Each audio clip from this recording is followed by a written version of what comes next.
In October 2013, a young woman from Wisconsin seemed to vanish without a trace. In an On 48 Hours, a look at two journeys in the case, one to find her and the other to bring her killer to justice. 48 Hours correspondent Peter Van Sant joins us live now from New York with a preview. And Peter, tell us about this case and why it was so baffling for authorities. Well, there's videotape of Kelly Dwyer, this 27-year-old who was this beautiful young woman, had a large circle of friends, a loving family.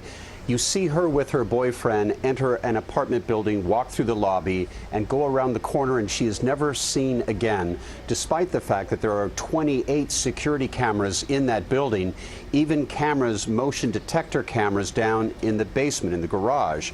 And so authorities are absolutely perplexed. Her boyfriend said she left at 9 o'clock in the morning. That's the last I heard of her. And her social media had gone completely dead. So for the entire community, this became an enormous story in Milwaukee.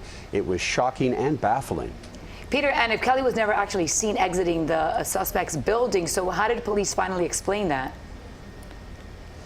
Well, they think that somehow the boyfriend managed to get her body out of that building. The cameras in the basement are motion sensitive, so you should have seen if he had taken a body to his car, you should have been able to see it. But the cameras don't work that well, and the only image they have is of him at the trunk of his car. There's a little sliver of silver in it. He had a silver golf travel bag that was missing, and they thought that must be the bag. She must have been in the trunk of the car. Also, they discovered that he took a 160-mile round trip out to a rural part of Wisconsin. He said to buy a block of cheese, even though there's lots of cheese in Milwaukee, and it's not far where he bought the cheese from where her body was eventually found 19 months later. And Peter, why did it take so long for him to actually be charged?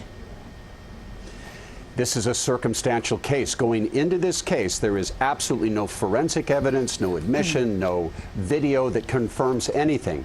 So they went into this case, which was years old by that time, only with these various circumstances, hoping that they can get him at trial. All right, Peter, thank you so much. Always looking forward to that. And you can catch an On 48 Hours tomorrow night at 10 right here on CBS 4.